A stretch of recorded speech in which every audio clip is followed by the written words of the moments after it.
Hi, this is Steph with Belladonna Dyes, and today we're going to make an incline ice dye heart pattern.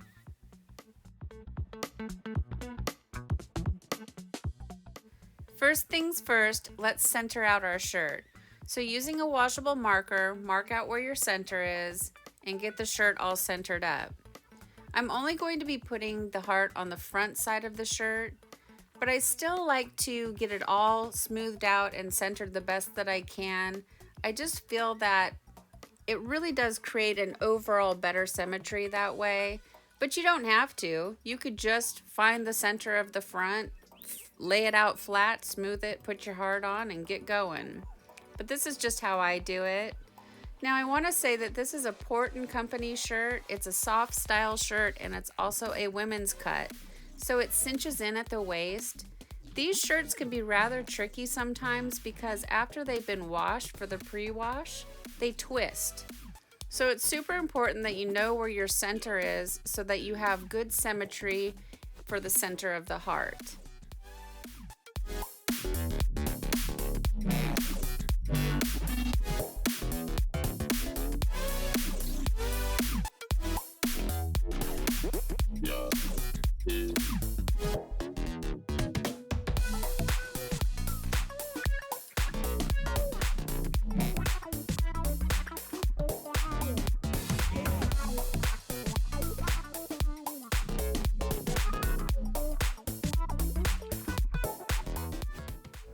Using the manufacturer seams does help center the shirt, but there really is just no way of getting around it. These suck to center.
So now that we have the shirt all centered and smoothed out, and I have just isolated only the front of the shirt, I'm using the stencil and a washable marker. I'm going to trace it out, and then we're just going to fold up along that line. You can either start at the curved part or down at the straight part, whatever works best for you.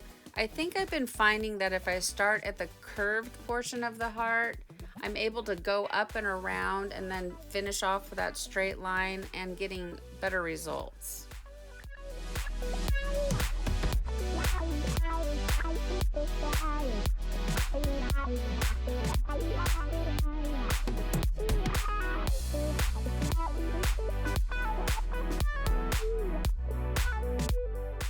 It may seem like I'm really fidgeting with this last little piece of the heart, but that's the very center of the heart, which gives it the heart shape. So it's important that you get that in line.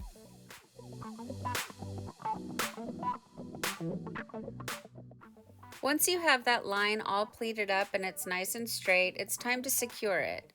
I like to create a nice wide line with the sinew. So I start by wrapping it a few times and then I pull it really tight to anchor it down. And then I wrap it several more times, creating a wide line, and I pull it as tight as I possibly can. I pull it so tight my knuckles will turn white, and then just watch what you're doing. The more sinew you add, like if you create a wide line of sinew, you're going to have a larger white line. So you just sort of wrap it, and I use the flat sinew.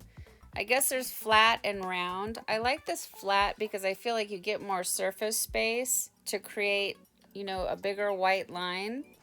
You could use kite string or rubber bands if you want, But if you're looking for a white line, you want to use sinew.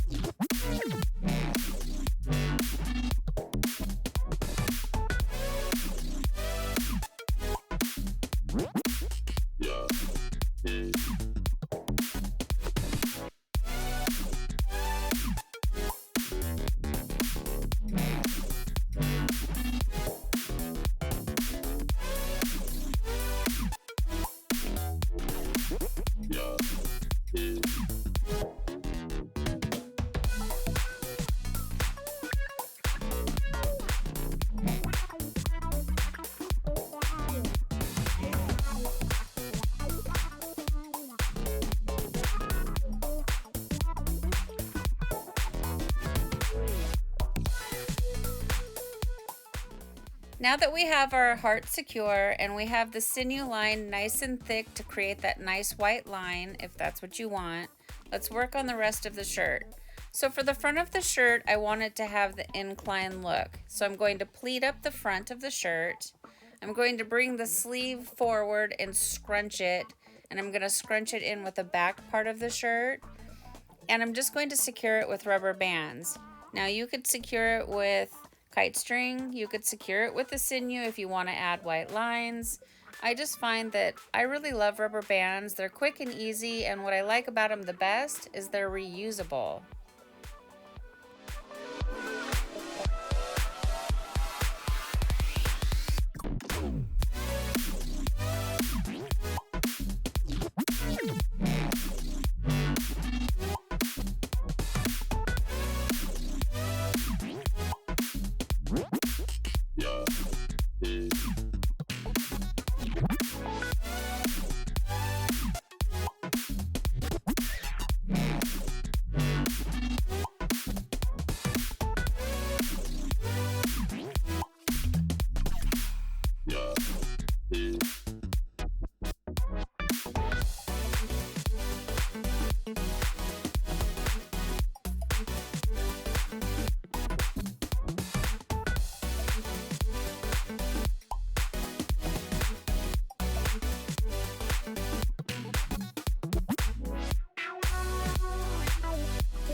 I just want to take a moment to remind you guys that I have a link for these rubber bands down below in the description box, along with basically everything else that I use to create tie-dye.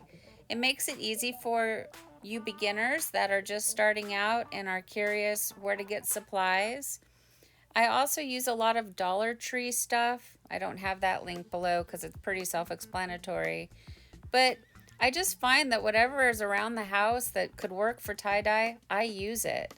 I even have gotten to the point where, like, food containers, like there was a cake container that I was about to throw away, and I looked at that and I went, that would be a great bowl for muck dyeing. So you got to watch yourself so you don't collect a bunch of trash.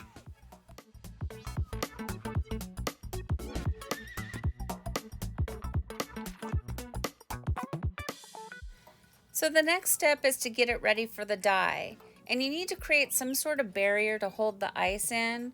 I like to use these silicone cake molds, which I got from Amazon, and the link for those is down below.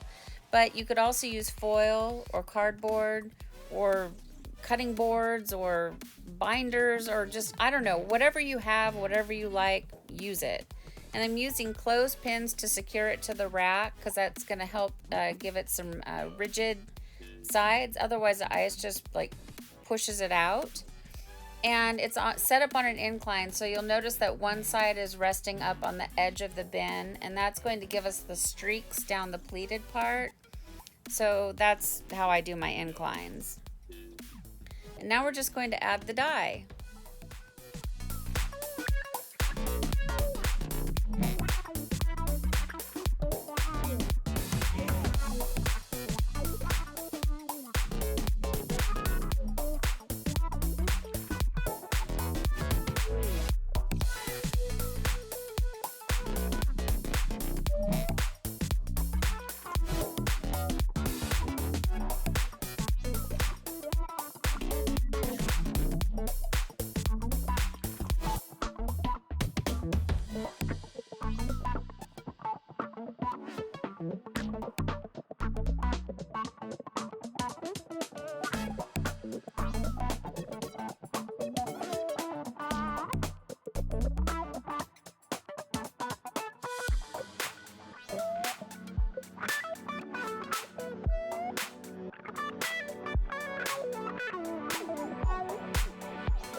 Down here in the scrunch portion, you just really want to randomly add your dye.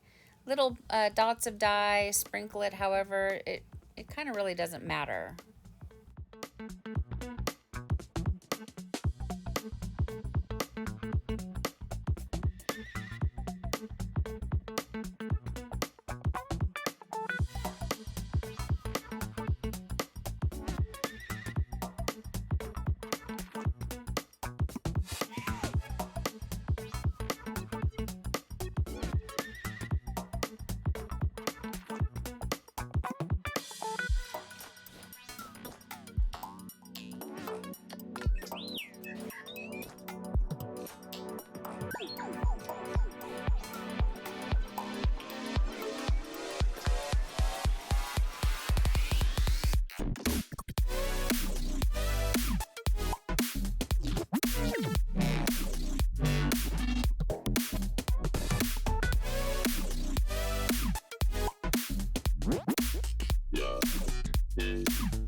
So we currently all have masks laying around the house, so you want to put on a mask and then sprinkle some soda ash on your shirt. I do this for good measure. We're going to push a lot of water through the shirt via the ice, so I just really want to make sure that there's enough soda ash so it can react with the dye and the fibers in the cotton.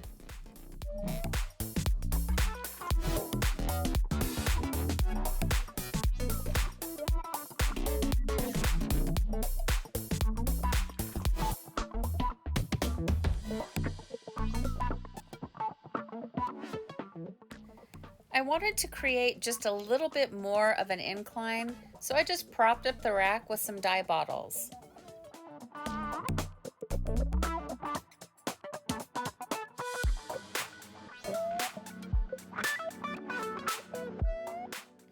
So the ice is melted and I want to check the back, and I feel like it has really good saturation, but it just seems to be all one color. And then I thought, oh, I really don't want to add more dye. There's just so much undissolved dye still on the top. So I flipped it back over and we're just going to push more ice through it.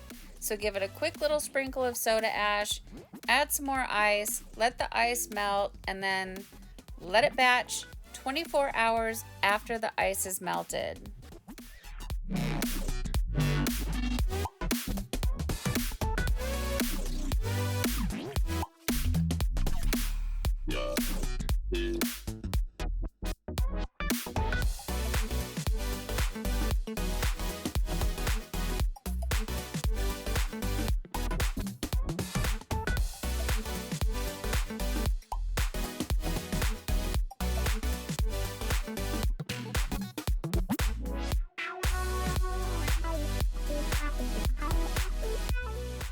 A couple things you might be noticing. I've switched my ice. I'm using the bigger ice cube tray ice, and I'm focusing those on the areas that still have a lot of undissolved dye. And I'm also putting a ice cube up here at the tip. I sort of raised the silicone cake mold. I want to have it really dissolve and maybe create more of a layered, different color effect. I like that look in my hearts where the centers are the lightest and they kind of work their way out into the darker color of the dye. I don't know, it just works for me, so I'm doing that. And then I'm just adding some nugget ice to help push more undissolved dye, even though it was pretty saturated, but I don't know, this is just what we did.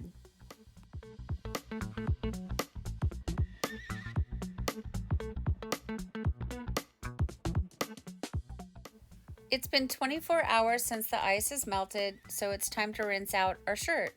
You want to start by using cold water, and that's going to rinse away any soda ash that might still be reacting within the shirt. However, with ice dyes, I just don't think there's that much left. And then you want to gradually increase your water up to hot and rinse until the water runs clear. From here, I take it to the washing machine. I do a hot water cycle. I do a second hot water cycle and I use Synthrapol. I do a third hot water cycle and I use Milsoft. And Milsoft brings softness back into the fabric after the dyeing process. We put it in the dryer and we come back and we see our results. Well, here it is, guys. Here's our shirt after it's been washed and dried, and the shirt turned out stunning. I think it's the parakeet that's throwing out the green, and I wasn't quite expecting that, but I think it's necessary. This shirt is so monochromatic with all the blues that it needed something, and it really creates a nice halo around the heart, and it really is beautiful. You notice on the back side we don't have a lot of variation. The blues are powerful. They really overtake, but that's okay. I think this shirt is really perfect. So what do you guys think? Please leave me some comments down below. Thank you so much for watching. I really appreciate it. Please don't forget to subscribe, leave a thumbs up, and click the bell for future notifications. And remember, have fun tie-dyeing.